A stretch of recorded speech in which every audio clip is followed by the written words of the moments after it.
Hello, everyone. I'm Ellen McGrattan, Director of the Heller-Hurwicz Economic Institute here at the University of Minnesota.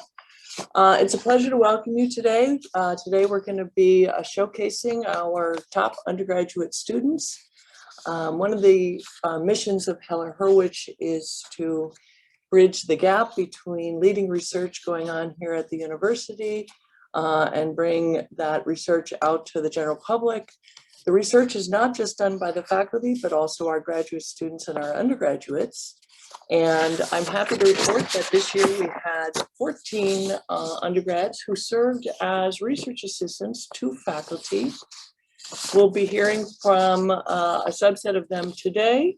I think Eva has listed all of our scholars on the front page, and those who will be presenting, 8 will be presenting today. I want to thank, before we get going, I do want to thank our donors that make this possible, that have donated specifically to our undergraduate program and made the research assistance program possible. So thank you very much. As I said, we're going to be joined by 8 undergrads today. They're going to talk about, we'll see videos of them, and then there will be a Q&A. If you could raise your hand so we could see, so that we can call on those asking questions right after the films finish. So without further ado, I'm going to start by introducing Ross Abram. Ross is working with Professor DiNardi on health and genetic endowments. And I'm going to ask Kirsten if she'll play the video with Ross, and then he'll come afterward and take questions. Can everybody see the video? Yes, I can see it. Ross Abram. Today I'll be presenting about health and genetic endowments. I'd first like to extend some acknowledgements to the team that I've been working with, Professor Maria Cristina DiNardi, Professor Margarita Barella, and Professor Elena Manresa. I'm very appreciative for all of their support and mentorship. Diving right into the topic, health spending is substantial, accounting for 17.7% of US GDP. This underlines the important economic issue of efficient allocations of health spending. Furthermore, although they comprise 15% of the US population, the elderly accounted for 34% of health spending in 2014. The importance of this imbalance will only grow as the composition of the population continues to age. These facts pose some important questions, like when are investments in health most productive, and when and to what extent are health outcomes predetermined. The Health and Retirement Study is a longitudinal panel study that is often regarded as one of the best in the world for its large number of respondents, diversity of questions, and its low attrition rate. The HRS provides innovative genetic data that offers important insight to these perennial questions by allowing us to analyze the role of genes in the formation of health. First, we need to define how we quantify genetic variation, which can be done by using a linear index called a polygenic score. It's important to understand that the human genome is written essentially in binary, being composed of 3.2 billion base pairs that can take on one of 2 values. Among humans, however, variation occurs at less than 1% of these base pairs, at sites called single nucleotide polymorphisms, or SNPs, which are the smallest level of genetic variation. Each SNP exists at a unique point in the genome and may correlate to a characteristic or characteristics. A polygenic score is constructed using SNPs of one's genome to predict an outcome of interest. More precisely, polygenic scores are indices formed by a linear combination of coefficients. These coefficients are obtained from millions of individual regressions of an outcome of interest on a particular base pair.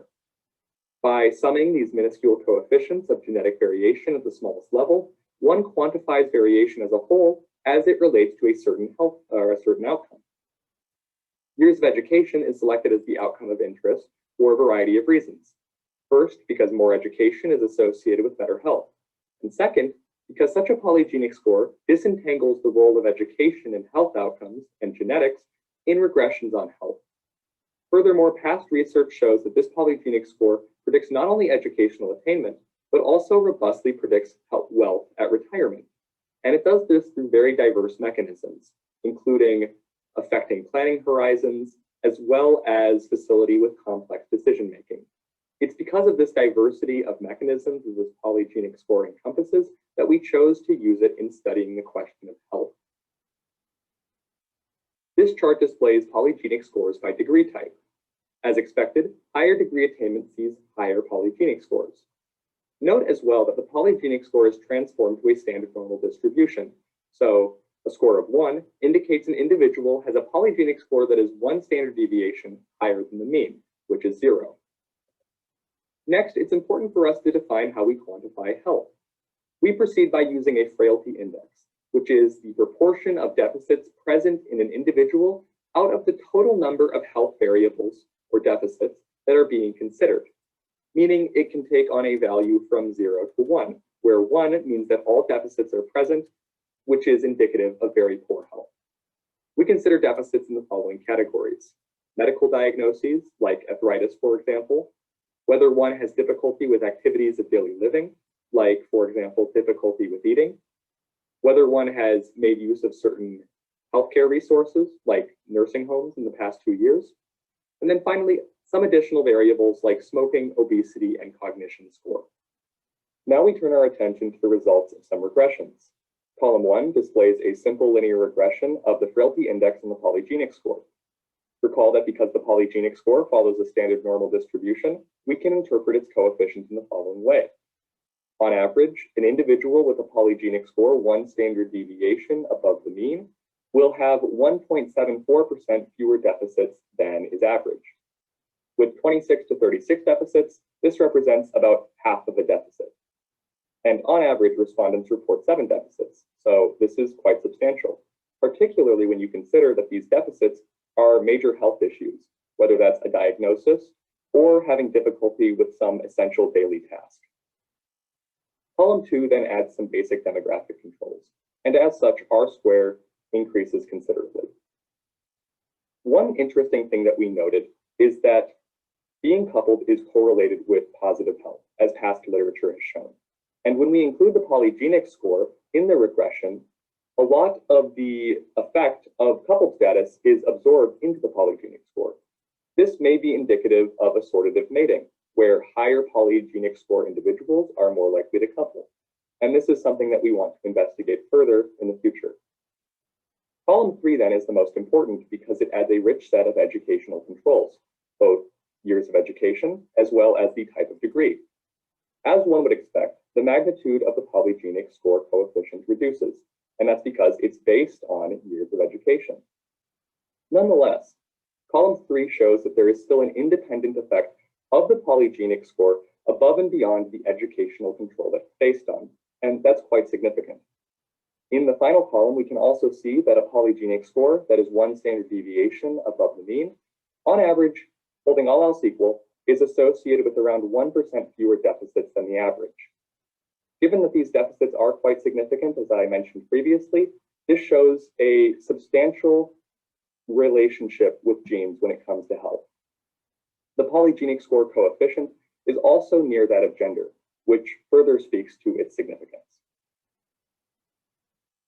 Finally, we'd like to turn our attention to our plans for the future.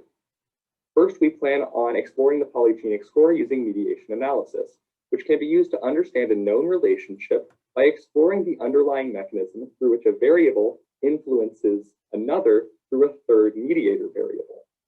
An example of that is that one can calculate the direct effects of genes on present health, and then their indirect effects through past health. This provides a more dynamic idea of how genes shape health over the life cycle. We also would like to consider how investments in health over the life cycle, like exercise, impact health and their relationship with the polygenic score. Finally, we'd like to compute the effects of genes on life expectancy determinants, quality of life, and time spent in certain health states or in nursing homes. Our results thus far show that there is still ample room for further research on this vital topic.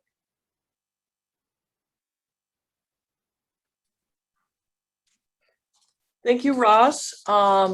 Now I'm hoping Kirsten can bring you up as a panelist for taking questions. For those who would like to ask a question, use the raise the hand feature near the bottom of your screen. And when you're called on, then we'll unmute you, and you can also turn on your video if you want to be seen. So I'm looking at my, do I see, I mean, I need help here. Do I see a raised hand in the chat? Not yet. Okay. Let's ask Ross, what are you doing this summer? We'll give people a chance to think of a good question while Ross tells us that. I have an internship lined up with Goldman Sachs in Manhattan, so I'm flying out in the next few weeks.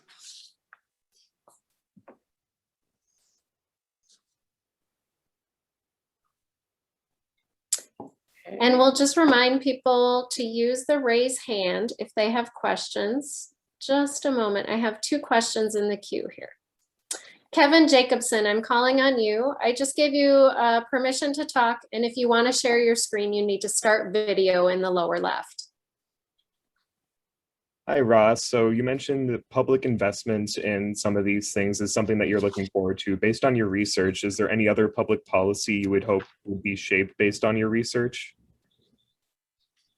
Well, I think that if we see that genetics are very important in the formation of health, that would probably lend credence to the idea that more investments need to be made earlier on to ensure the best health possible. So on top of healthcare, you could also think of education, for example, as being another policy that might have implications based on this research. Thank you.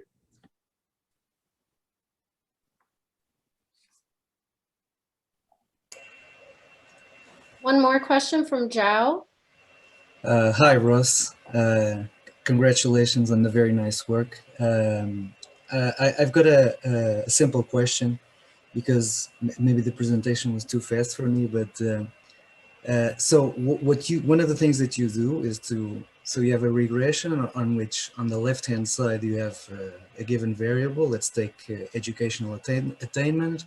And on the right-hand side, your main variable of interest is the polygenic score.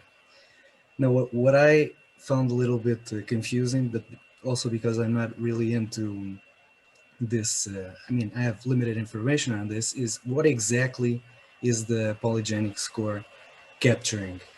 So what I mean is, so a higher polygenic score means you're smarter or your genetics is better? What are we talking about here? Thanks. Yeah, that's a great question. Could I obtain screen sharing privileges? If that's possible, but I can start answering now. So it's important not to confuse the polygenic score as we're measuring it as simply being indicative of cognition, for example, or something, or of better genes. Instead, it's representing the smallest units of genetic variation that are correlated with higher educational attainment. And there's a wide variety of things that could indicate. And it's for that reason that we chose educational attainment as our outcome of interest. Past research has shown that this is correlated with longer planning horizons, for example, or better cognition. And in general, positive personality traits that you might associate with having better investments in health and life. So it's for that reason that we decided to use this particular polygenic score. Here I can show how this polygenic score is computed. So you have millions of regressions that look like this, where you have a particular outcome of interest, some control variables, and then a particular SNP, which is the genetic variation at a particular point. And then that gives you an idea about what these estimated coefficients are, telling us what the relationship is between each SNP and this outcome of interest.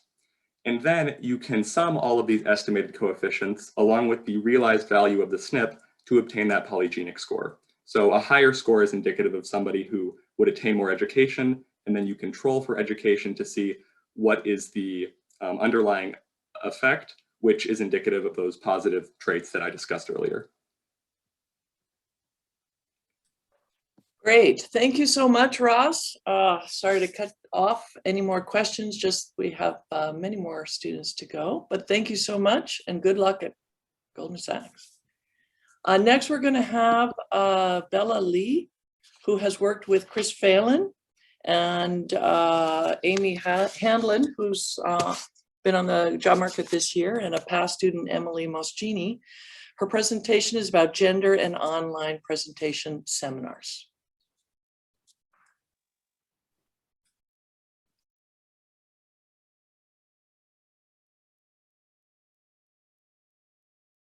I'm going to present our project. Hi everyone, my name is Bella and I'm going to present our projects about the gender and online economics seminar.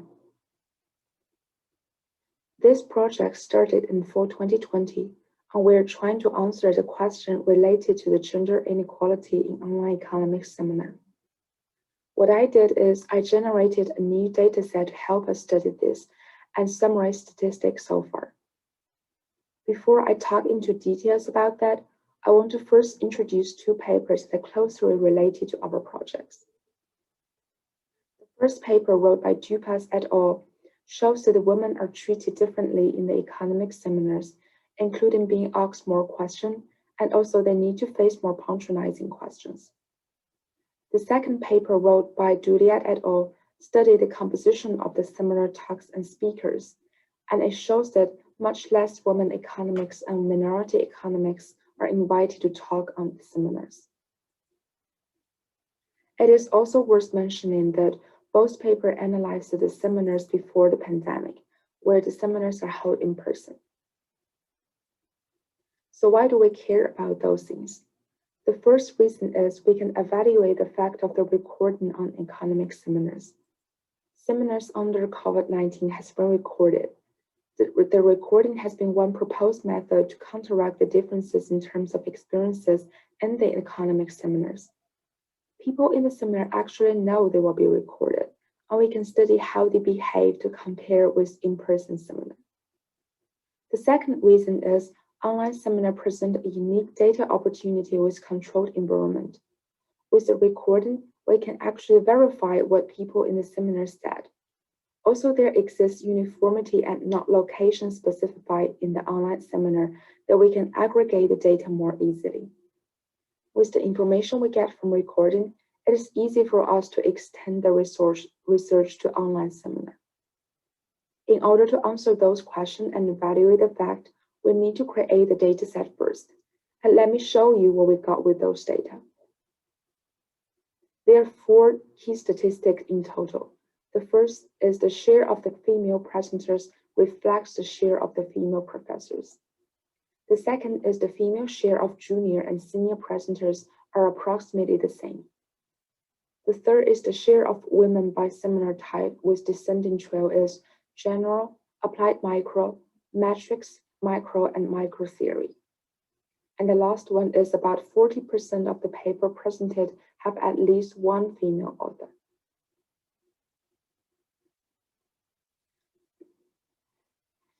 So, data overview. The time frame is between March 2020 to April 2021. I have collected the data of 252 presentations from 11 economic seminars so far, and we plan to collect more data also in the future. For each presentation, we observe 4 categories of data. The first is the senior characteristic. The second is the presenter's attribute. The third is the co-authorship. And the fourth is the media available.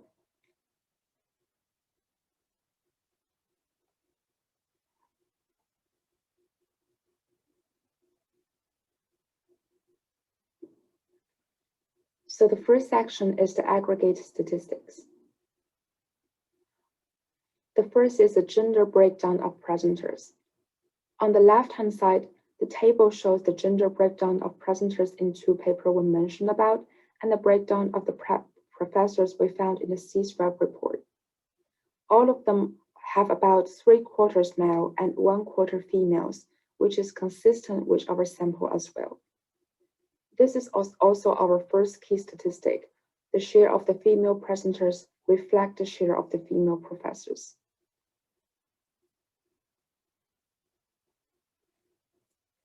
So this is the composition of the sample by field.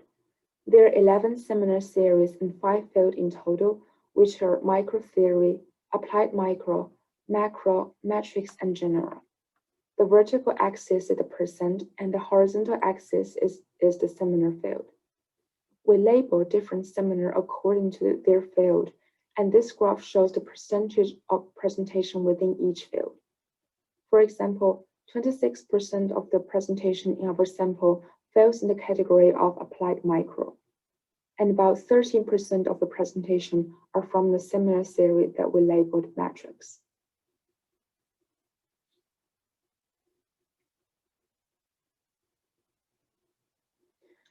So this graph is the number of co-authors.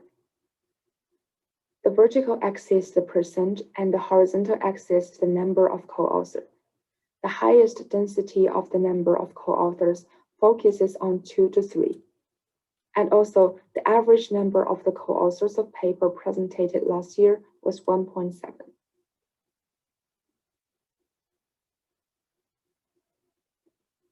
So next session, I'm going to show you some graphs about the sample composition.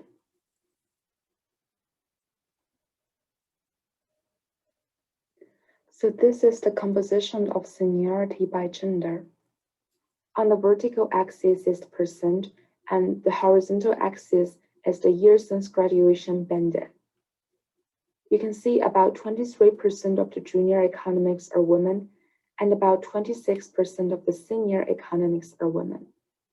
This is also our second key statistics. The female share of junior and senior presenters are approximately the same. And Julia et al. Found similar split for in-person seminars in his paper.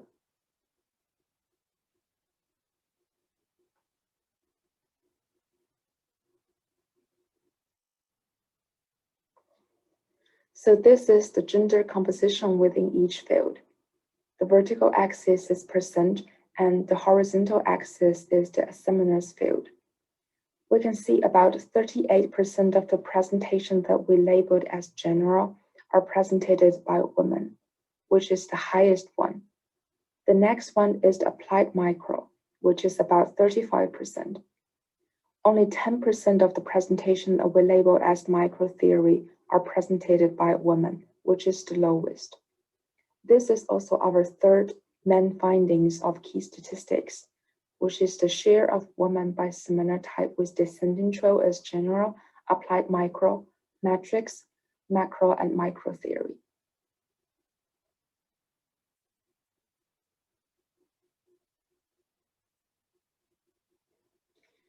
And the last graph shows the share of the paper presented by authorship. We can see that although only 25% of the presenters are female, about 40% of the paper presented have at least one female author. And about 60% of the presentation only have male author. This is our fourth key statistics.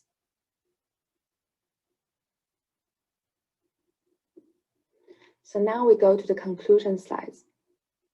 In this project, we study the participation in online economic seminars by gender, seniority, and economic seminar series. I generated a new data set to help study the participation. There are 4 key statistics in total. The first is about the share of female presenters. The second is about seniority. The third is about the seminar series types. And the fourth is about the authorship.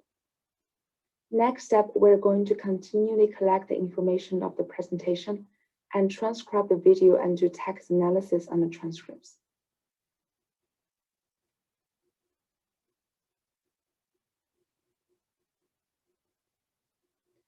So this is the end of the presentation. Thank you. Okay, so we'll bring Bella in to answer questions. And I'll have Eva look at the Q&A to see if she sees hands up. Hi, Bella. Hi, everyone.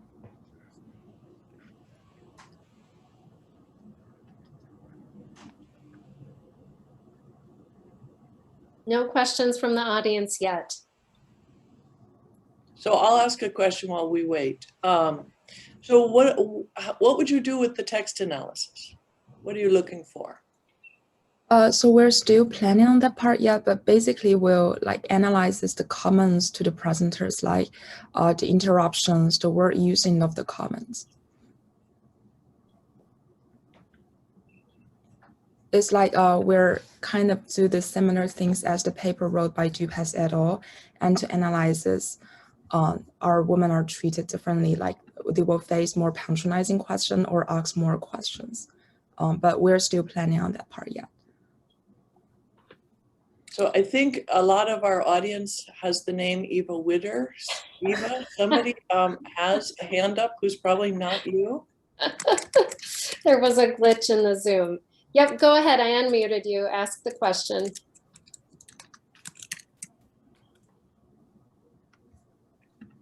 Yeah, I don't know if the, Can you hear us now? Yes. yes. Yeah. So how far are you in your text analysis? Sorry, could you repeat that? How far are you in the text analysis was the question. Oh, we're actually still at the beginning, so we're still working on transcribe the video to the transcripts. And next step, after we transcribe the video, we will start the text analysis. Okay. And suppose, say that in the next few years, the online seminars the number of online seminars go down and we have regular seminars. So how do you see the analysis done on online seminars being informative about regular seminars? Well, it's like we currently, the paper I talked about before is all about in-person seminars, and the online seminars currently is focused on a range between like March 2020 to April 2021 that we collected, but we will continually collect those information and make the comparison. And also like the online seminars has a large, like we have a large number of presentations that we need to collect in the future. So I would think that like it will be enough for us to make the comparison. It is what you're asking. Yeah, okay, thank you very much. Thanks. And Bella, And okay, go ahead. I was just going to say, we have another question from Norm Rickman in the audience. Norm, I unmuted you. Thank you. That's the first time. I just have a quick question. In looking at your analysis, are you going to be factoring out any bias that might be topic related? In other words, there are so many women in the general category, and I know how economists think. There are certain kinds of hard economics and softer economics, like behavioral economics, for example, that tend to be not poo-pooed, but not treated the same. So are you factoring out what could be the gender effect versus also attitudes towards a particular research topic? Yeah, that's a good question. So currently about the fields is I have collected the data of the 11 economic seminar series so far, and we labeled each. Okay, Bella, you just muted your own self. Can you hear me now? Yeah. Yes. Okay. So we labeled the seminar series that we have collected, and we label them as different field. And for now, like for general, as I showed in my slide 6, the applied micro, for example, is the highest percentage, but that is because the presentation in the seminar series that as we labeled as applied micro is the highest. And in the future, we're continuing to collect more information of different presentation. And I believe like the field that you have talked before, we will definitely count that into take it into our consideration, but only if we can collect those like the data from those economic seminar series. Okay, so there are questions stacking up in the Q&A, and I'm going to ask you to type answers for those just because we have other students coming up. But if you could go to the Q&A and answer questions that have come in, that would be great. And in the meanwhile, I'm going to introduce the next speaker, which is Sam Jordan Wood. And Sam is working on the earnings differential between paid and self-employment.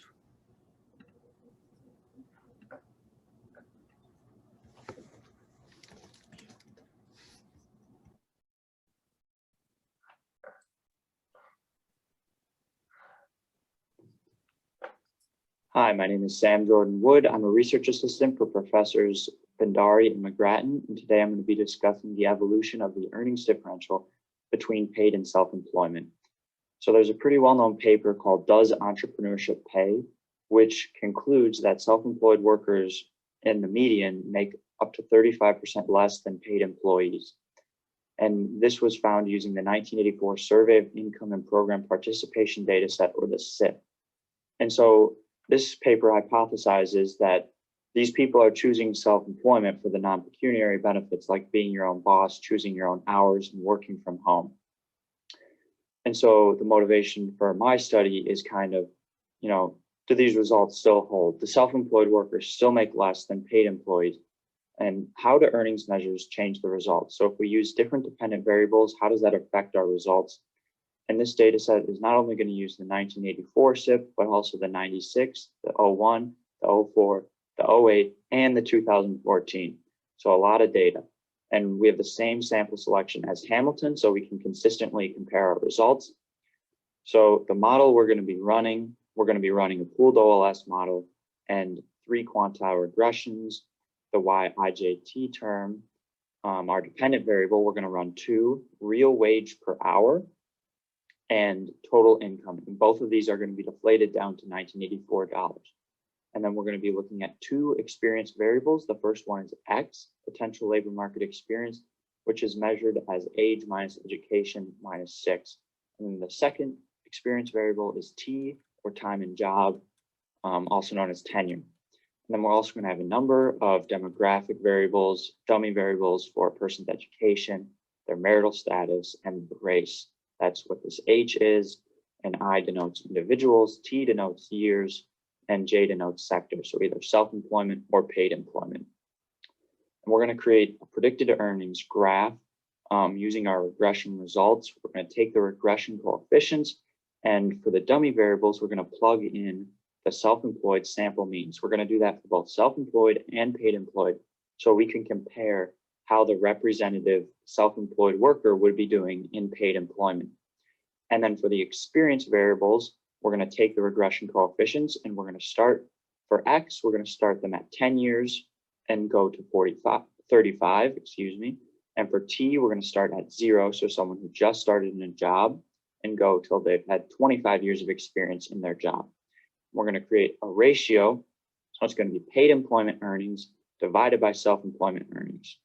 So here's what the graphs look like. So on the y-axis, it's predicted hourly earnings ratio. So anything above 1 means that paid employees are making more. Anything below 1 means self-employed are making more. And then, like I said, on the x-axis, potential labor market experience is going from 10 to 35. And our T variable is also going from 0 to 25. And as you can see in 1984, all of the regressions are favoring the paid employees because it's above 1. So let's add in 2 more years and see what it does. Well, in 96 and 01, we see a very different picture. It appears that self-employed workers are actually favored in all of the regressions. So let's add in our last 3 years, and we see a similar picture still. Self-employed are favored. And this is using the same method. This hourly wage is calculated the same way that Hamilton did. So clearly, using the same method, his results are not holding up. Paid employees are actually not making more, but we see that self-employed are making more or favored for mean and all the quantiles. But now let's look at total income as our dependent variable instead of hourly wage. And for these graphs, we're going to add in a 95% confidence interval calculated using the delta method standard errors. And so we have the predicted total income ratio on the y-axis now. And we see in 1984 similar results that paid employees are heavily favored. So let's add in our next 2 years, and it looks a little different than the hourly wage actually. The median and 25th quantile Paid employees are still pretty heavily favored. So it's just kind of chaotic. And let's add in our last 3 years, more chaos. There doesn't appear to be a distinct difference between Hamilton's red line in 1984 and the other years. But I encourage you to look at the pink line, which is the 2014 SIP, our most recent year. And as you can see, for total income, it is the lowest line in all the quantiles. And the 25th and median are slightly above 1, while the 75th and the mean are slightly below 1. So half of them are favoring self-employed and half of them are favoring paid employees, but not by much of a difference. So what are the reasons why the total income and the hourly wage dependent variables are so different? Well, there could be measurement error in hours. The question asks for average hours on a month. So if someone reported 40 hours on average, it would be a lot different if they worked 4 40-hour weeks or 2 20-hour weeks and 2 80-hour weeks, especially for hourly earners. Hourly income also does not account for tips, which in more recent years, it seems like tips have become a much bigger part of these hourly earners' salary, not salaries, but income, especially for those in the restaurant industry. And also SIP made big changes to the data in 2014.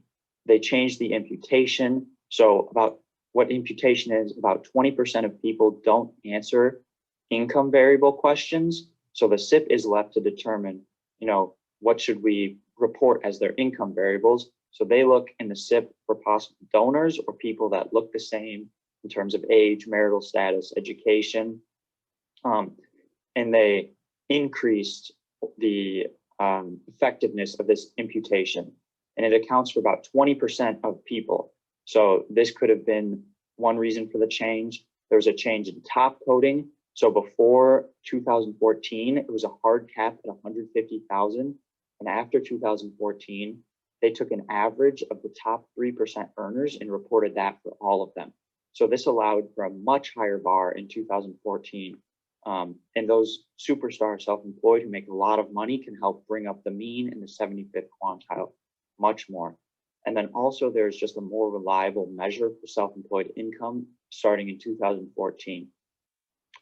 So the conclusions we can make, the earnings differential has changed. We can't really say by how much because the results vary based on the dependent variable we use. However, using the most recent and presumably reliable data, the 2014 SIP, the self-employed are favored for both measures of income, or they're close, it's near zero or favoring self-employed. So either way you look at it, using the most recent data, Hamilton's conclusion does not hold.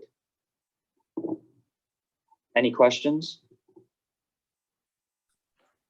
Okay, we're going to bring Sam out to address questions. There he is. Just do the raise your hand and Eva and Kirsten will spot you.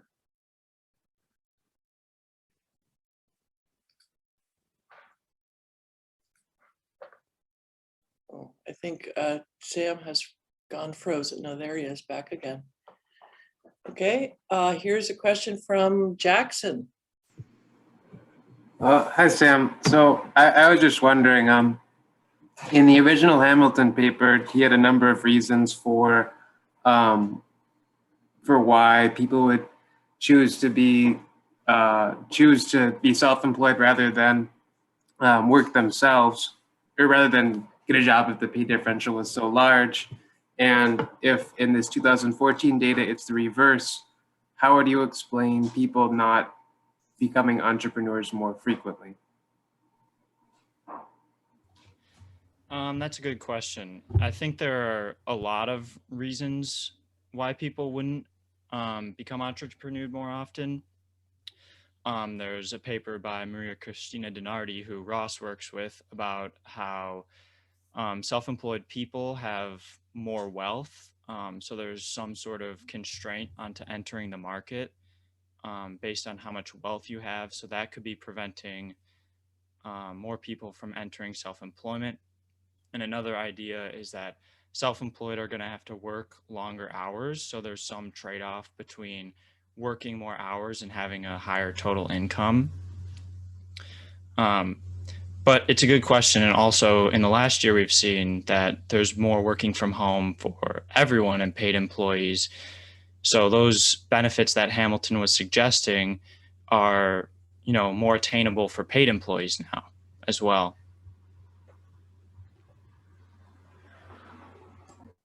Okay, another question, Shengdu? Hi, Sam. Based on your research, do you have any suggestions for people about to start their own business? I'm sorry, can you hear me? Yeah. Do you mean like, would I recommend them starting their own business? Yes. I mean, I guess if you think you're gonna be successful, then yes. Based on my study, you're gonna be working probably more hours. So that's something to take into account. But I mean, if I'm not really sure how to directly answer the question, but it depends on like what kind of work schedule you like.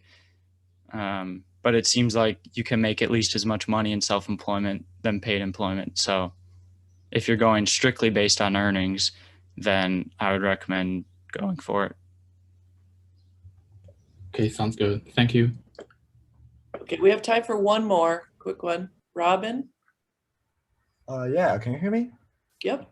Yeah, okay, so when I think about this question, I feel that the education can be a big big influence on whether someone gonna choose self-employment or not. So I'm curious, how would you consider the influence of like in the education level? Yeah, well, the education level in the sample is actually, it's not super different between paid employees and self-employed, but in self-employment, there are more people with only high school graduation or people who dropped out of high school. But you also see a comparable number of college graduates in self-employment. So I think there's more variation in the education of self-employed, but overall there's not significant differences between the self-employed and paid employment in terms of education. Okay, I got it. Thank you. Okay, I'm going to say if other people have questions, definitely use the Q&A. And Sam, keep your eye on that. Thanks so much. The next up, we have Stuart Frank. And Stuart is going to be, Stuart has been studying concentration and market power. Hi, I'm Stuart Frank, and I've been working with Professors McGrattan and Bandari looking into market concentration and its potential relationship with market power. Now, why should we care about this? Well, market concentration and market power actually play a pretty influential role in shaping some regulatory and policy decisions. Paired with that, we've seen kind of an increase in antitrust activity over the last couple of years as the FTC and DOJ have taken a more active role in regulating some of these bigger companies. For example, we've seen the DOJ sue Google and the FTC sue Facebook, both at the end of last year. Paired with that, we've also seen a new bill introduced in the Senate that's kind of going through the committees right now that expands funding for both regulatory bodies, as well as ensures more stringent guidelines that use concentrations in markets as pretty strong guidelines for more stringent regulations. All right, let's take a couple steps back now. How do we define market concentration? Well, very simply, the more concentrated a market is, the fewer companies that hold a larger market share in that industry. Usually when we're measuring concentration, we look at sales, and we have two main metrics we use to look at concentration.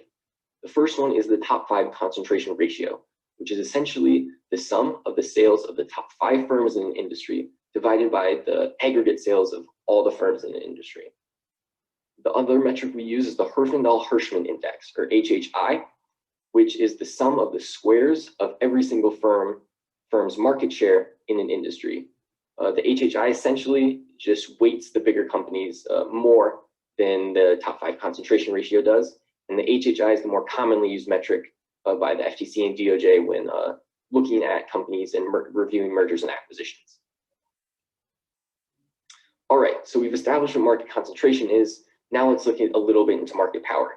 To do this, we'll look very, very simply at traditional monopoly theory. For monopoly theory and some oligopoly theory as well, market power allows companies to restrict their output, and by doing that, they raise the prices of their product and therefore their profits as well. This kind of raises the million-dollar question, however, how does a company get this market power? Well, there's two kind of competing theories around this that have both waxed and waned in prominence in regulatory decisions over the last couple centuries. Now, the first theory is that concentration is directly linked with market power. These economists say that concentration is linked with higher profits, higher rates of return, and more influence on prices as well.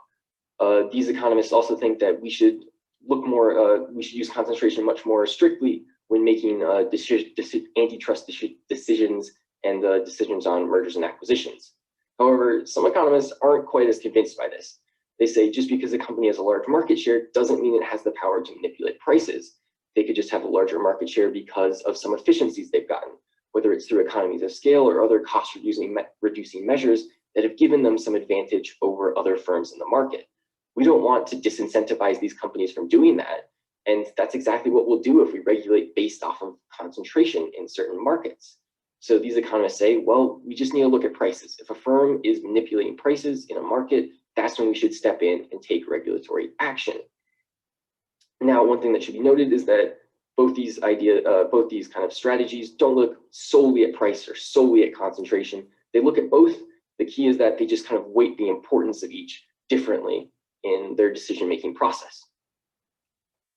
All right, so now let's look at a specific industry to kind of get an idea of how we can analyze very basically concentration and its impact on price.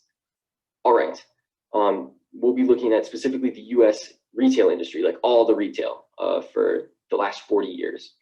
If we look at the graph on the left, we'll see a simple top 5 concentration ratio calculation. The y-axis is simply the market share decimal. So if you multiply that by 100, you'll have the percentage share of the top 5 firms in that market.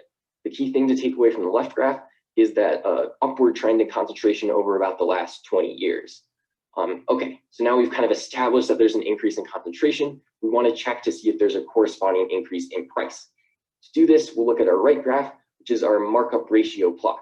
Essentially, a markup is simply the sales of a company over the cost of a company. So in this right-hand plot, we're looking at the sales of the top 5 firms over the cost of the top 5 firms. If there's a relationship between price and concentration in this market, we should be seeing an upward trend associated with the upward increase in concentration. Well, because we don't see that, we can kind of conclude that at least in this industry, there's no relationship between concentration and price that we can see.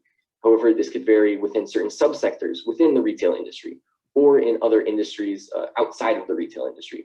The main point of this was just to kind of establish and give you a basic example of how we can do a simple concentration and price analysis for a single industry.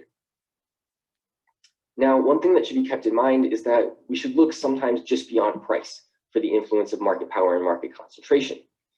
For example, while market share used to be built mainly in the late 1800s and early 1900s, think Standard Oil. It was usually built through horizontal mergers, which is essentially just merging with your closest competitors, buying up potential competitors, and building a super company that way. Well, now it's a little different with our new rules and regulations involving antitrust.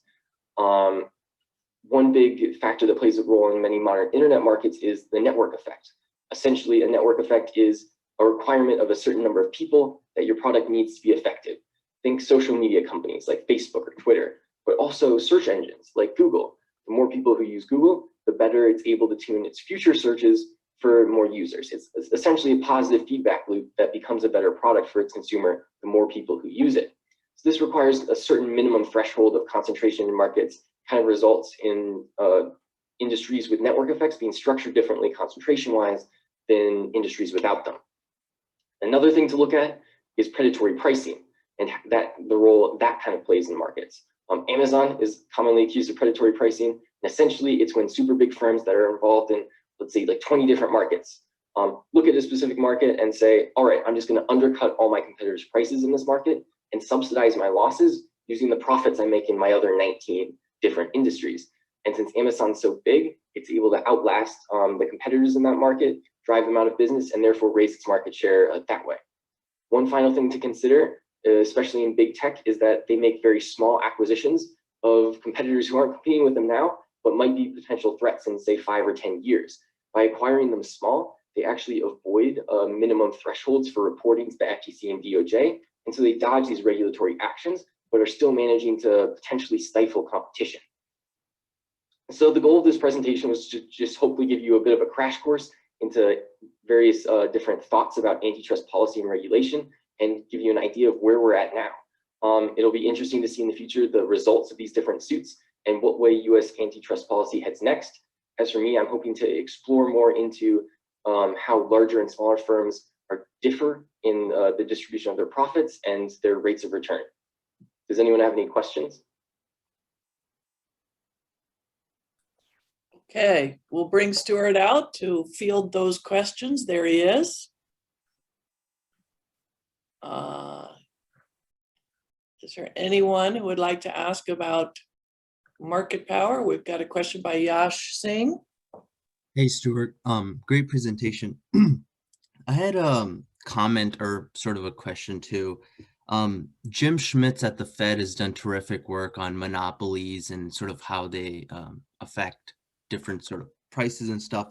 And what he talks about is in the American Medical Association and the in housing construction, a lot of these companies actually use their lobbying power to enact more regulation to make it harder for firms to enter the market. So I was just wondering, what are your thoughts on that, and how would you sort of incorporate that into the other aspects that you're talking about? Well, I don't know if I looked into that a ton, just because most of the regulatory action kind of surrounding mergers and acquisitions with the FTC and DOJ, they are kind of required. They're usually above a certain size. For example, any merger or acquisition above 95 million, I think, is kind of the current number, has to be reported, but anything under that is not reported. So for the most part, my research just kind of related to the bigger, kind of looking at bigger regulations and the bigger acquisitions around that. So I don't know if I can answer your question super well in that regard. But Yash does bring up a good point that we have Jim Schmitz down the road at the Federal Reserve. Are there any other questions for Stuart?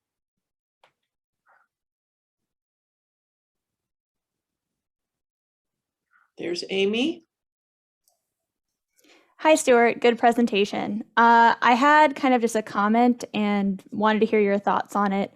There's a paper looking by Tariq Hassan and his co-authors looking at board meeting minutes, and they document how concerned board members of large companies are in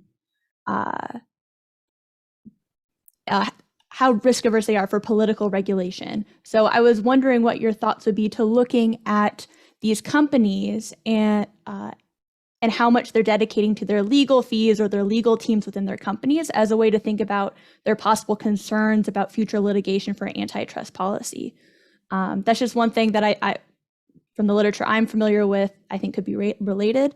But I was wondering if you could talk a little bit more about that and how it relates to your interest about these bigger firms and their concerns with antitrust policy. Well, to some respect, I think big firms should be more, it kind of depends, because I think it depends a lot on the political state we're in.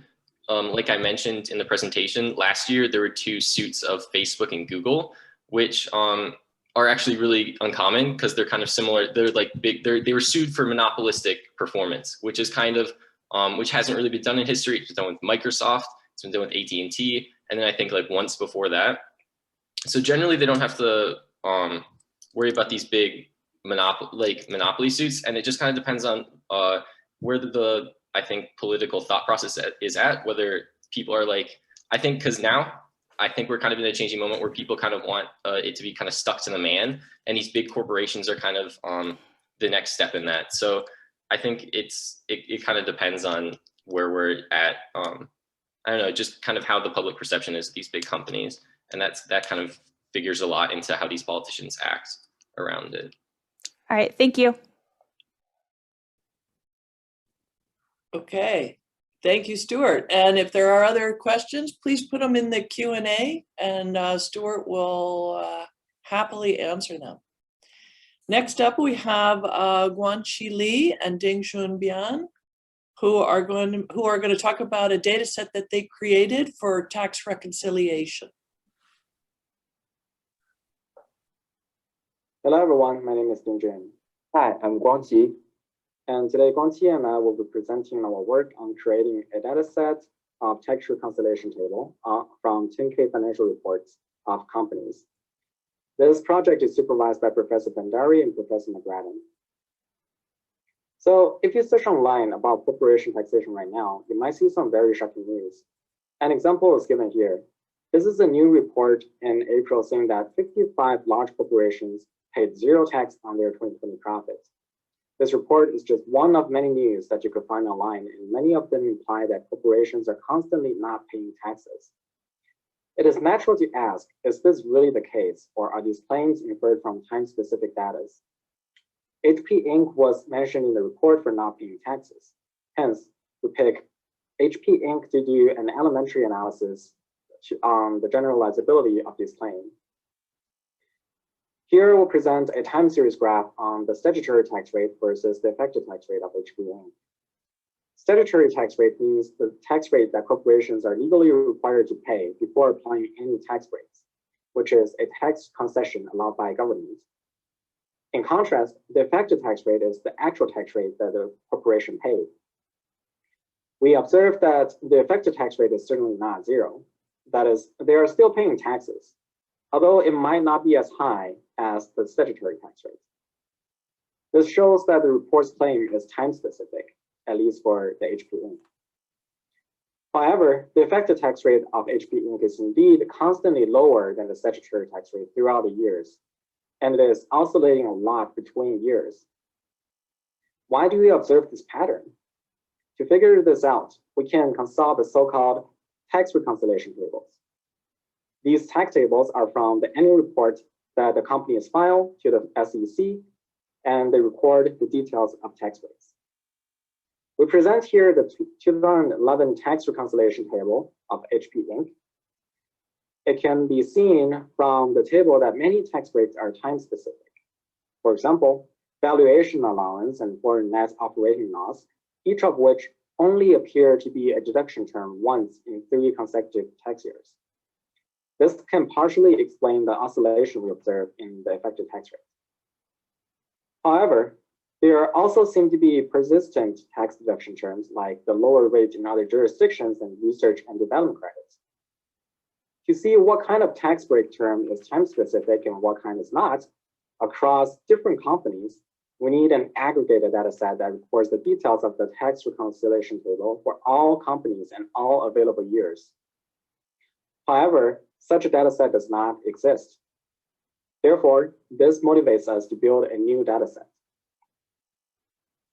To construct this data set, we first need to collect corporations' financial reports.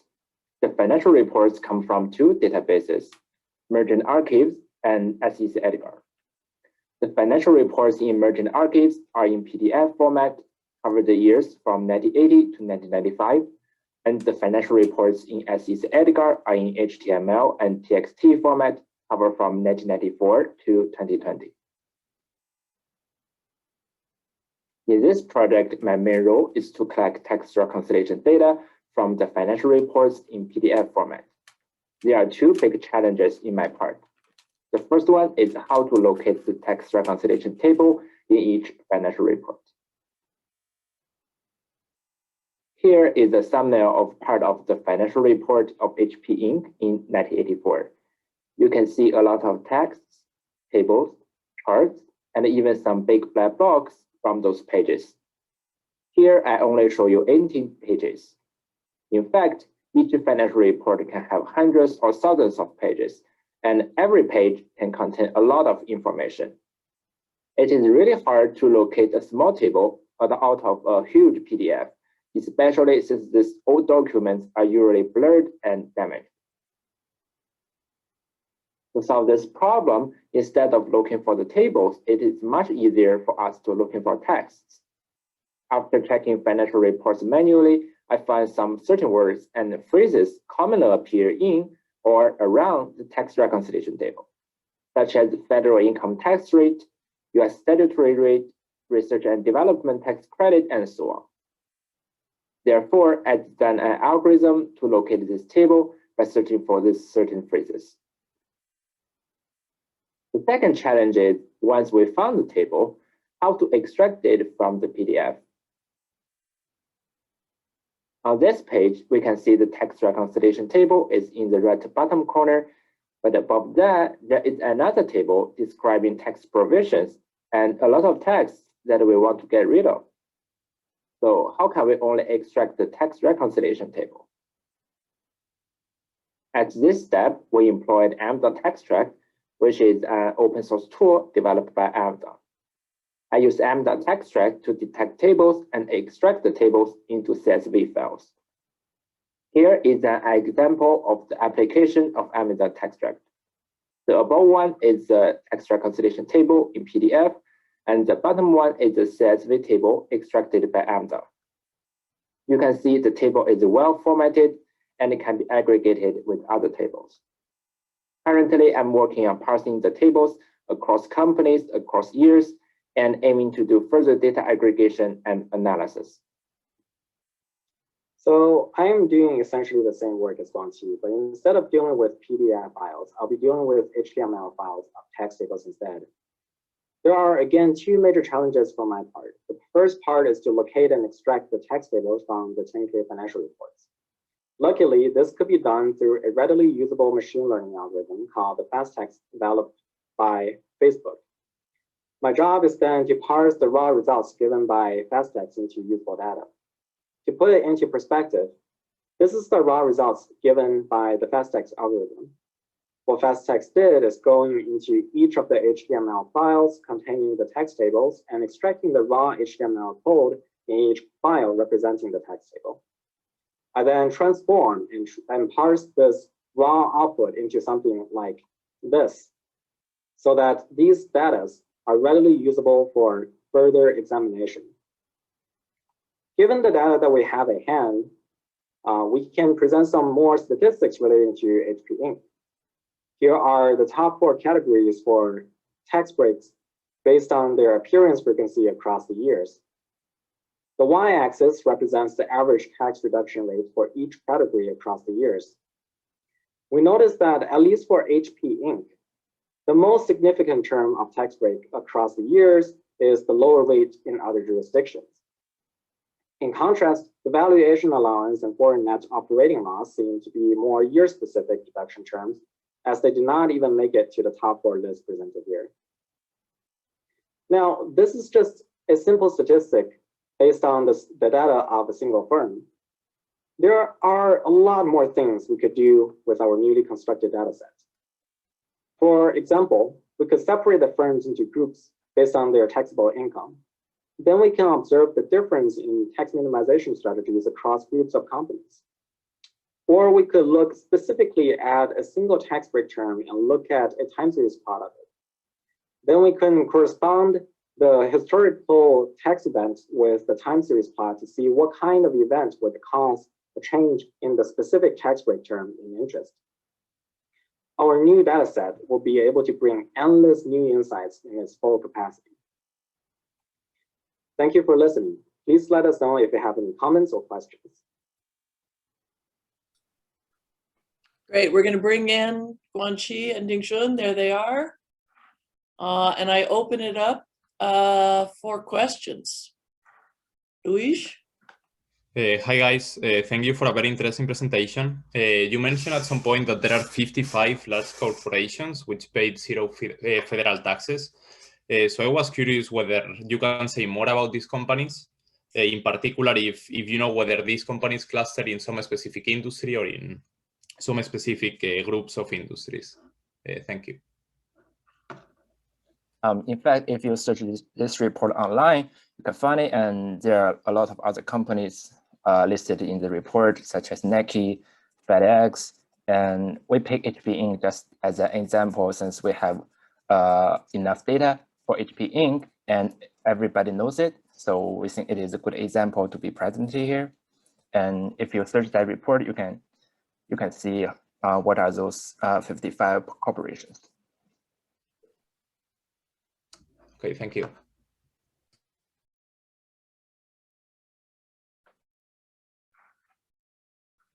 Any other questions for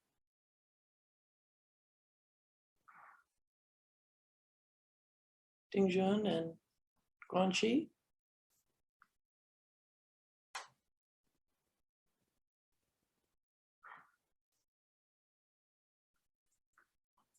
Robin? Yeah, I have a quick one. So I'm curious, do you think that the HP can represent the entire market, and why? I would say absolutely not. We picked HP Inc. because HP Inc. Appeared in the report that we talked about in the beginning.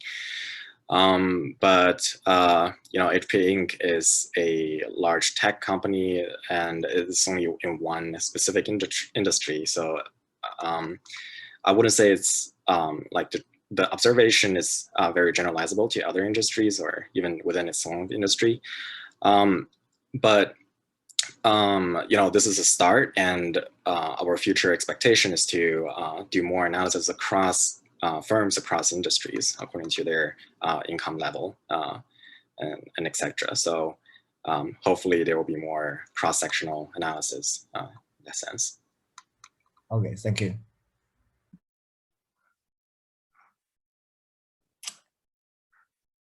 Okay, so as with the others, I'm going to direct any other questions. Please send it to the Q&A, and these guys will be happy to address your questions. Thanks so much, guys.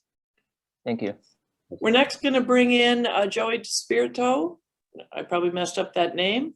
Disperato, who's working this year with Kurt Winkleman on pension reform, public pension reform.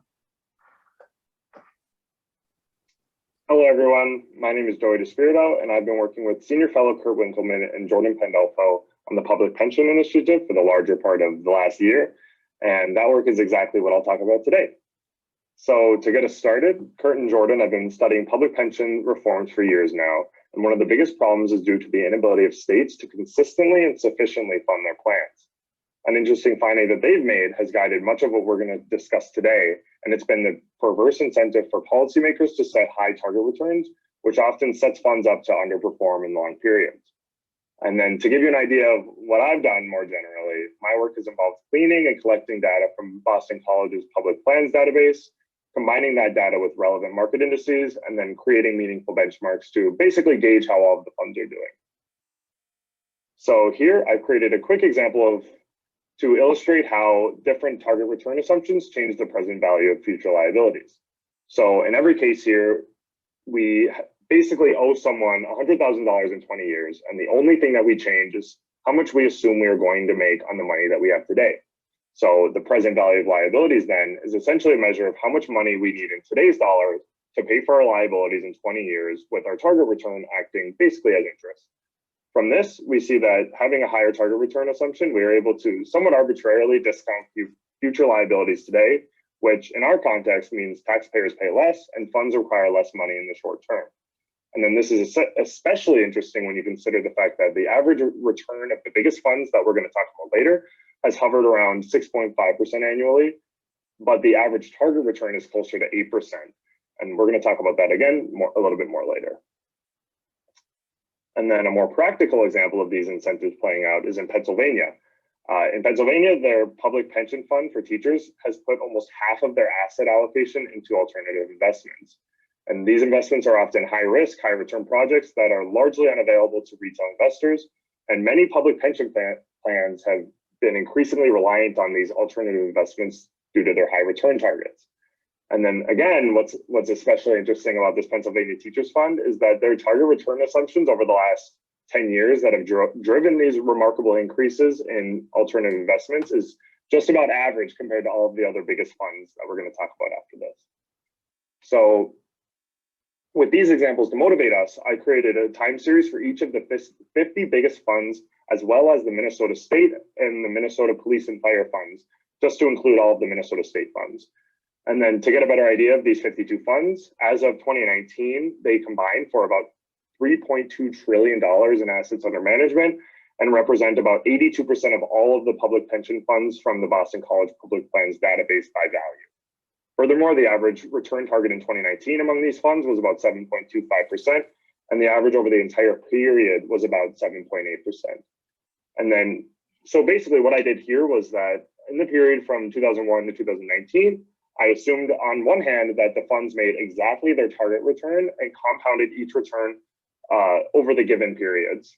And then on the other hand, I compounded their actual annual returns over the same periods and then compared the two.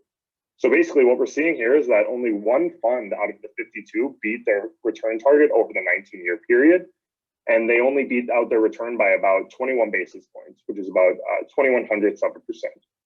And then conversely, we saw that all of the other funds underperformed by about 166 basis points each year on average. And all but 4 of those underperformed their target by over 1% on average.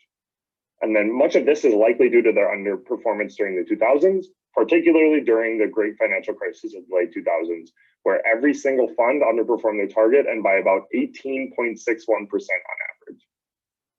So with that, we've basically been trying to mitigate the risk of long-term underperformance.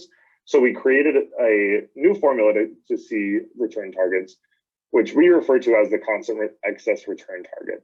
So first, we take the excess return target for each plan year pair, which is that plan's return target for that given year, and then we subtract the 10-year US Treasury rate of that year.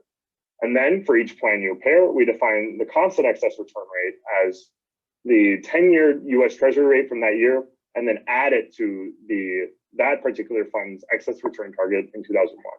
So this way, target returns are solely a function of their target return in 2001 and the 10-year Treasury rate in that year. And then, so basically what we're trying to do is mitigate the incentive to set targets that are unreasonably high over the 20-year or 19-year period. So then we did the exact same thing as before, but we used the fund's constant excess return target rather than the target returns they've reported. And then from here, we see that many more funds were able to outperform the constant excess return target. And even when they underperformed, they were much closer to meeting their target over the entire period. Additionally, we saw funds fare much better in almost every period relative to their new target.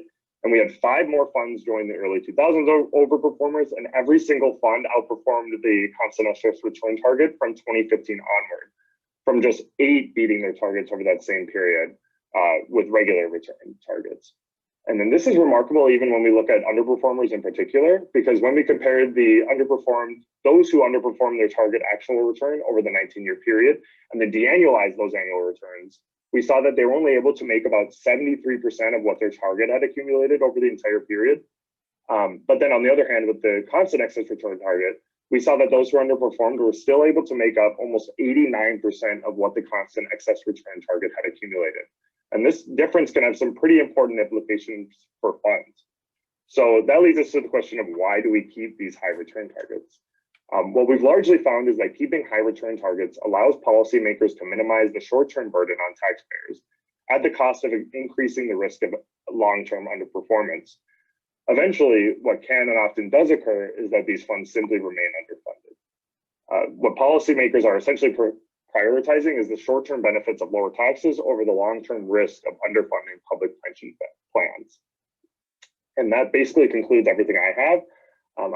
I'll take you to the live session and we'll have time to chat about it and talk a little bit more about it. So thanks again for coming, and I'm excited to see you all.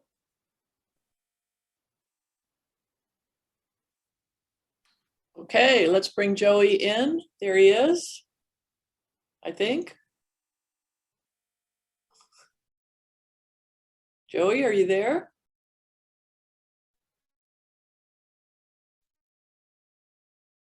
Okay. Sideways right now. Am I good? I'm sorry, what? Can you guys hear me okay? Yeah, now we can hear you. Does anybody have any question for Joey? There he is. Can you guys hear me okay? Sorry about that. I've been a little bit all over the place this morning. Does anyone have a question about that extremely interesting and frightening data that he just showed us? I have one question while we wait for others. Have you looked at the work that the guys and gals at the Bureau of Economic Analysis have done? They've changed how they record information about pension funds in the national accounts, in large part because of the issues you raised. But there's been a lot of work recently done on this very issue on exactly how to record the public data and what to do about that. Yeah, actually, we mostly went over just the Boston College public database. And obviously, there's some downfalls with that for anyone who's used it. So unfortunately, that's most of what we worked with. I'd actually be really interested to see what extra tools that would give us. So in the future, I'm sure we'll have the opportunity to do that as well. Yeah. Okay, let's see if we can get some questions from the crowd.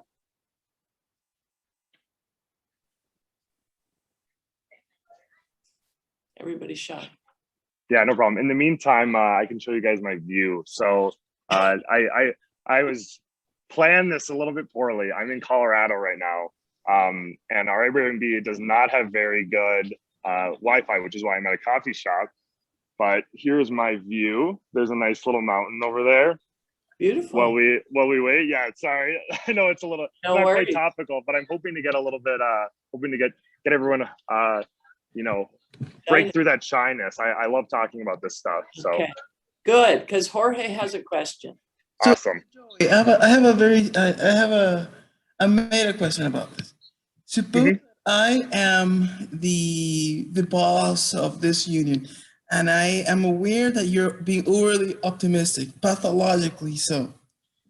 Until when does it matter that you're being optimistic if I am going to reassess what you said and say, well, okay, now I will assume that you really mean 5% if you say 8.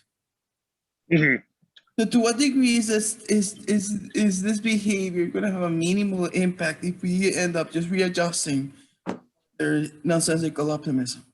Yeah, so let me restate your question just to ensure that I'm understanding it correctly. So basically you're saying what kind of impacts would it have if we moved it, the average from about 7 down to something more reasonable like 5? And more profound than that, is it, do I just read between the lines and say, look, I'm going to act as if you were honestly telling me 5% and not 8%? Yeah, so actually the problem with the situation that's going on now is, yes, you're exactly correct in thinking that, like, okay, so realistically, we're only going to be able to expect about 6.5%. But the problem that occurs, and that was kind of what we talked about with the mechanical example, was the fact that this is actually used to discount future liabilities. So for instance, regardless of whether or not we actually, think that these targets are reasonable, they're being used in the calculations to discount future liabilities, which is basically, how much money there's going to be to eventually dole out to pensioners. Does that make sense? So there's still like problems with just even having them because they affect our calculations and, will realistically affect the future funded level of the funds in the future. Does that make sense? No, that makes sense. The only issue that I had was that as long as the moment people retire, you fund the thing, you find the additional funds to cover it. Then me as a union boss don't care that you're just fudging the numbers. But actually, yeah, no, I totally understand. Is it okay? Sorry, you can finish your question. Sorry about that. Go ahead. Okay, yeah, no, so I would make the argument that union bosses should care, especially this is actually funny because we talked about this weeks prior to this presentation. One of the important things is that when you look at public employment, non-federal public employment in particular, so a lot of these funds that are, a lot of the employment that is actually affected by these pension plans, public employment has severely underpaced the growth in private employment, and a lot of that can be linked directly to the Great Financial Crisis. Employment severely declined, particularly as a result of the view that these employment packages are far too beneficial. So I think that it's actually, I see where you're coming from, but I do think that even if from a union perspective, it's really important that we're fixing these problems. Does that kind of make sense? Because at the end of the day, it's shrinking the employment pool, and it's having other adverse effects on both their employment and their outlooks in terms of the benefits that they get. Because eventually it's somewhat unreasonable to assume that, if we are always underfunding it and, taxpayers are constantly being asked to meet that burden, that won't have any long-term effects. I think that's, from what we've seen, that's not necessarily a great assumption from the perspective of unions to have. Excellent. Thank you. Okay, hopefully that answered your question. That was a really great question, though. I appreciate it. Thank you, Jorge and Joey. All right, so there may be other questions. I don't know if your internet can take it, but look in the Q&A chat. If anybody has more questions for Joey, please put it there, and we'll turn next to our last speaker, who is Seth Smith. My name is Seth Smith, and I'm here to talk to you about the missing managers. So as a brief overview, I'm the research assistant for Professor Hannes Mallenberg. He has research areas in macroeconomics and macroeconomic development. Professor Mallenberg's latest project is currently titled The Missing Middle Managers, Labor Costs, Firm Structure, and Development. He's working on this project in conjunction with Thomas Hjort of Columbia and Todd Scholleman of the Federal Reserve in Minneapolis. As an introduction to the paper, the main goal is to show that there is a high middle income manager cost, and that inhibits the diffusion of large businesses, which has massive implications on the development of countries. So the structure of the paper is as follows. The first part measures the middle manager cost. The second part models the technology adoption, where the choice of technology is based on whether the country chooses to have a traditional economy with no increased returns to scale, or the country benefits from increased returns to scale through hiring expensive middle managers. The third part of the paper describes the effect of cheaper management and what it could mean for developing economies. So big picture, modern economies take advantage of increasing returns to scale. The middle managers are required to build large businesses that take advantage of increasing returns to scale. And then where I come in, and then in the third part of the paper, a poor education system would reduce the supply of middle managers, thus making them more expensive and hindering development. So how do we measure education gaps across countries? Well, it's actually much more difficult than it may seem at first. If you take a student from the United States and a student from Germany, they're going to speak different native languages, and it's not going to be easy to create a test that actually doesn't have implicit bias and test both of their ability. So what we have found is we are using two data sets, the PISA and the TIMSS, and they both deal with this problem in a similar way. The only difference is that the PISA is from 2015, and that we're using it to get reading numbers, whereas the TIMSS is from 2007, and we're using it to get math numbers. And since I'm more accustomed to the TIMSS data set, as it's what I've been working on for the past 2 weeks, I'll be talking about that. So according to the TIMSS documentation, there are different question categories. There are content domains and cognitive domains, and TIMSS projects a score depending on the student's ability within cognitive and content domains. And they have 5 standardized math scores, some of which are very heavy on what you would consider a traditional test, where there are questions and there are correct answers, and some of which are more abstract, and they prefer these cognitive domains where applying questions are worth more than just a knowing question, or a reasoning question is worth more than an applying question, or something similar. So in order to not be biased, we just average all 5 scores and move on. And we call that score just the math score. So what does it look like, and what are we looking at? So first, let's start with what are we looking at? We're looking at the percentile of each country compared to that of the United States. So the United States is this black line here. countries below it are doing worse, countries above it are doing better. But how do we interpret this graph? Well, let's look at Indonesia, for example. So Indonesia has this linear line here. The 95th percentile student in Indonesia corresponds with about the 50th percentile student in the United States. So that means the top 5% of students in Indonesia have about the same score as about that 1/2 best score in the United States. And that is an extreme result, right? That is a massive educational gap. I picked these 6 countries because they're present in both data sets, and it actually has a nice mix of some countries that are above and some which are below the United States. So no particular reason there. And there's quite a few more in the paper. If you're interested, you should look at it.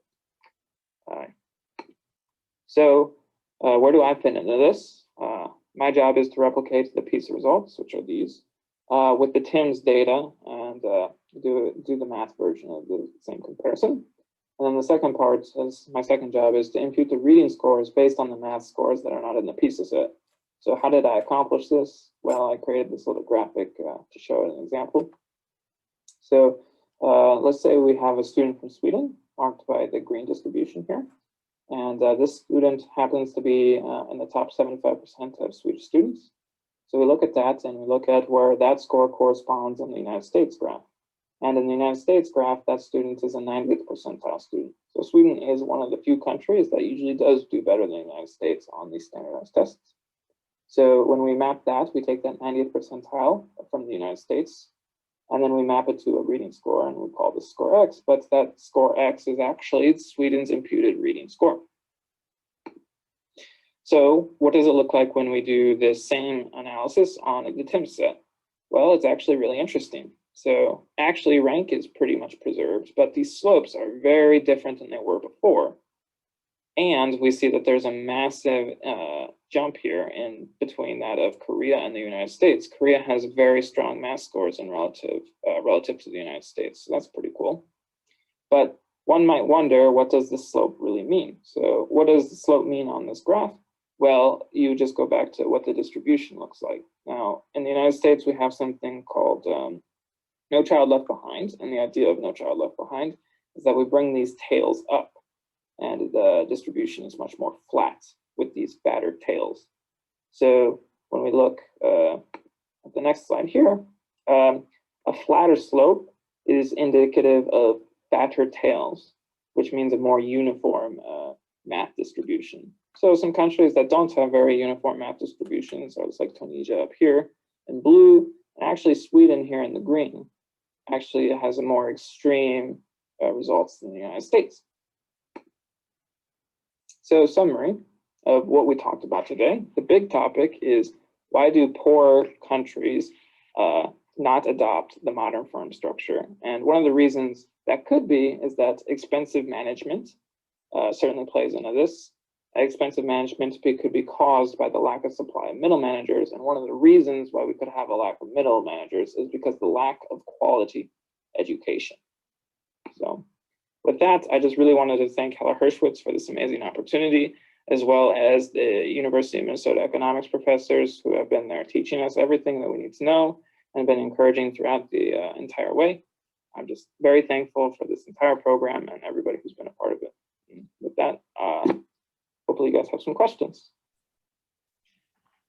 Well, that was a great conclusion. We should just stop there, huh, Seth? No, I'm joking. Let's open it up for questions for Seth.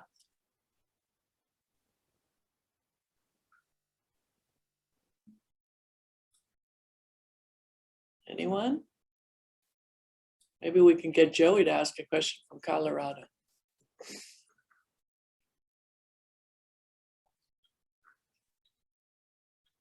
So I'll ask a question while we wait for others. So he's talking about expensive middle managers. I'm trying to understand the relation to the education scores. How was that used in the project? It's just a small side note on sort of where the research could go. The majority of the paper is just building out the model and then tuning the model. Okay. So it looks like what accumulated could be used for many things, actually. Yeah. Not specifically this. I see. Yeah, So it's a hidden gem in the paper. I it think is you a could hidden really take gem. a lot of it. Yeah. You're the hidden gem. Okay, Yash has a question. Yeah, I was wondering what type of jobs do these middle managers do, and sort of how do they increase productivity for these firms? Are they like setting work schedules? Like, could you just talk more about that? Thank you. Yeah. So the model is pretty basic, and that the middle managers kind of look over like a factory floor. You could think of it like that. And basically, the middle managers increase the technology coefficient on the rest of their managed workers.